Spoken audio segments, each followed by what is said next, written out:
2018년도에서 2019년도로 넘어올 때 이런 결심을 하신 분들이 계시죠. 내년에는 내가 이렇게 해야지. 새해 결심들을 하신 분들이 계실 겁니다.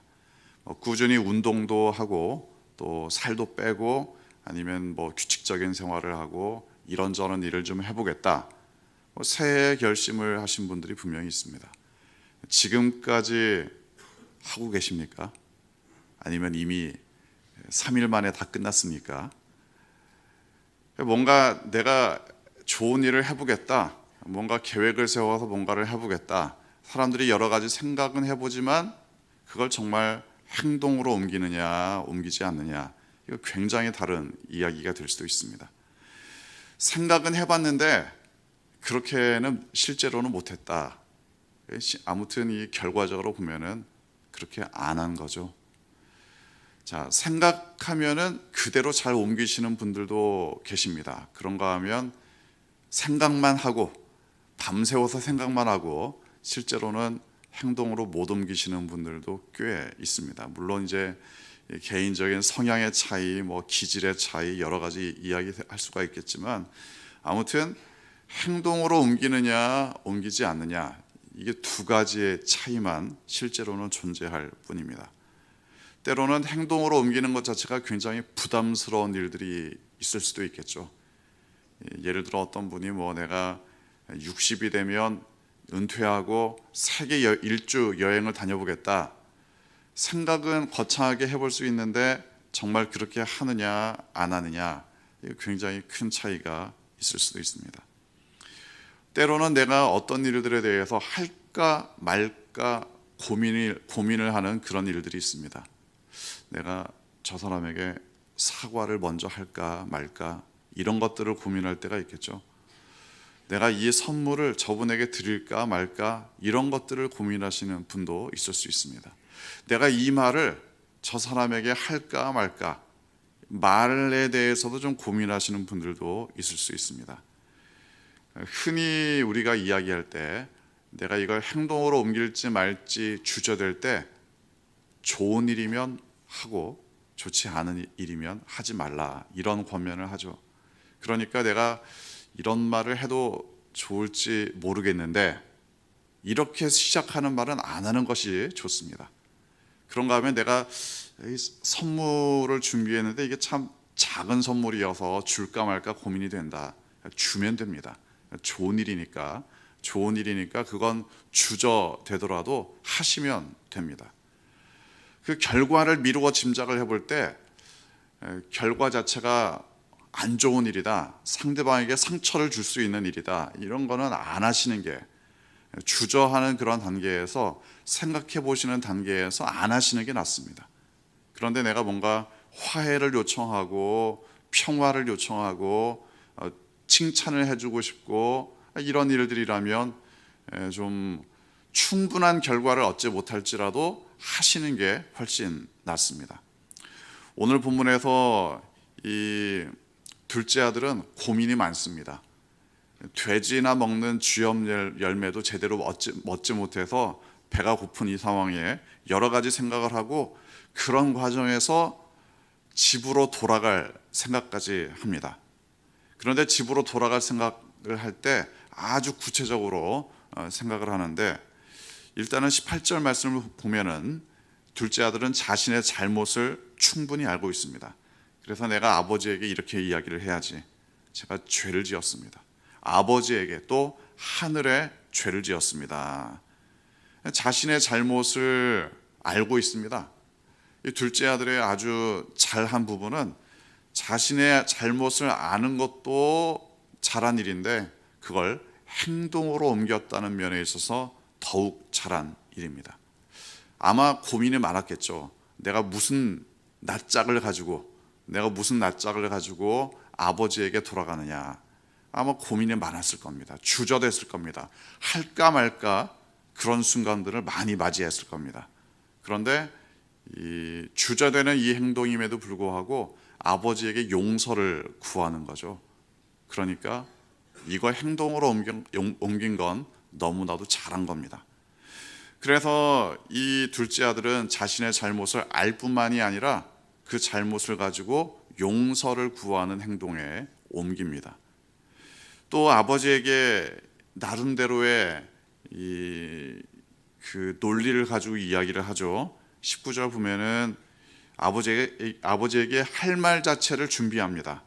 내가 아들이라고 차마 그렇게까지 하지는 못할 테니까, 내가 아들이라고 일컬음을 감당하지 못하니까 나를 품꾼의 하나로 보소서. 나름대로 자신을 낮추는 준비까지 하고 아버지를 찾아갑니다. 고민이 많았을 겁니다. 내가 그냥 가서 용서만 구하고 어떻게 잘 붙어 있을 수 있을까? 이런 생각도 해봤을 거고, 아니면 내가 아버지께 돌아가면 아버지가 나를 받아줄까? 이런저런 고민들을 많이 했을 겁니다. 그런데 제일 중요한 건 아버지에게 용서를 구한다. 여기에 대해서 행동으로 옮겼다는 데 중요성이 있습니다. 사람이 어떤 행동을 행동으로 옮기느냐 아니면 행동으로 옮기지 않느냐, 여러 가지 이유가 있을 겁니다. 자신의 생각에 대해서 확신이 없을 때 행동으로 옮기기는 쉽지가 않습니다. 자신의 행동이 가져올 결과에 대해서 충분히 생각을 해보지 못했을 때 그걸 행동으로 옮기지 못하기도 합니다. 다시 말해서 확신이 없을 때 행동으로 옮기지 못하는 것이 일반적입니다. 만약 골리앗을 쳐다봤던 다윗이 자신의 생각에 대해서 확신이 없었다면 그 골리앗을 상대해서 전투에 뛰어들지 못했을 겁니다. 그런데 골리앗에게 다윗이 했던 말을 보면은 다윗은 확신이 있었습니다. 믿음이 있었습니다. 그래서 골리앗에게 이렇게 담대하게 외치죠. 너는 칼과 단창을 들고 나에게 다가오지만 나는 만군의 하나님 여호와의 이름으로 너에게 나간다. 이렇게 담대하게 외칩니다. 다윗의 생각은 단순한 의협심이 아닙니다. 저놈이 저렇게 날뛰어 내가 가만히 둘 수 없다, 이런 정도의 의협심이 아니었습니다. 하나님께서 만군의 하나님이신데 하나님의 이름을 조롱해 내가 하나님의 이름으로 너에게 나아간다. 이게 다윗의 마음이었습니다. 믿음과 확신의 중요성을 우리에게 알려줍니다. 우리의 믿음은 구체적이어야 합니다. 확실해야 됩니다. 단순히 막연한 믿음이 아니라 하나님이 어떤 분이신지에 대한 확실한 믿음이 우리의 생각을 행동으로 옮기게 합니다. 아버지께 죄를 용서를 구하면 아버지께서는 나를 받아주신다. 둘째 아들에게는 그런 믿음이 있었습니다. 그래서 그 믿음을 가지고, 확신을 가지고 아버지에게 돌아왔던 거죠. 내가 지금 하는 생각들, 과연 무엇을 근거로 한 생각들인가? 나의 기질과 나의 성격과 상관없이 내가 지금 하는 생각이 확실한 믿음에 근거했는가, 아니면 막연한 감정에 의존하고 있는가? 이게 우리의 행동을 좌우하는 생각이 되어야 합니다. 때로는 내가 확신을 가지고 있는다고 해도 그게 정말 하나님에 대한 믿음이냐, 이건 우리가 잘 분별해야 합니다. 나는 모든 것을 다 할 수 있을 것 같더라도, 그렇게 자신감이 충만할지라도 성경을 보니까 그게 아니더라. 내가 나서는 거는 교회의 평화를 해친다. 이런 식의 말씀에 근거해 볼 때 나의 자신감, 나의 확신, 이게 부질없는 짓이더라. 이걸 깨닫는 순간도 찾아올 수 있습니다. 그런가 하면 내 성격은 이럴 때 나서지 못하는 성격이지만, 내 성격은 이럴 때 아무것도 못하는 성격이지만, 하나님의 말씀에 의지해서, 하나님의 말씀을 확신해서 행동으로 옮기겠다, 이렇게 나아갈 수도 있습니다.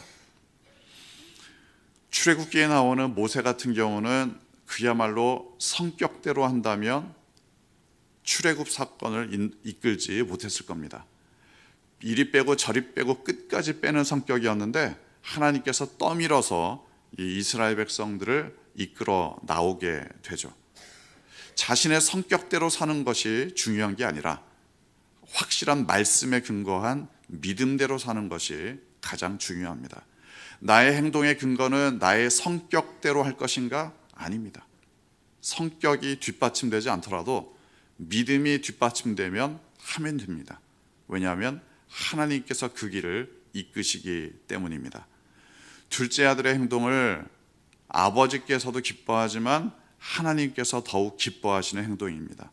용서를 구하고 평화를 구하고 또 화해하고 관계를 회복하겠다. 조금 그 방법이나 행동이 좀 부족할지라도 좋은 일이라면 주저될지라도 행동하는 것이 하나님의 뜻에 합당한 행동입니다. 말씀에 근거해서 또 평화를 이루기 위해서 내가 십자가를 질 수 있다면, 내가 예수님의 그 행동을 본받는 일이라면 주저될지라도 행동으로 옮기시는 여러분 되시기를 주님의 이름으로 축원합니다.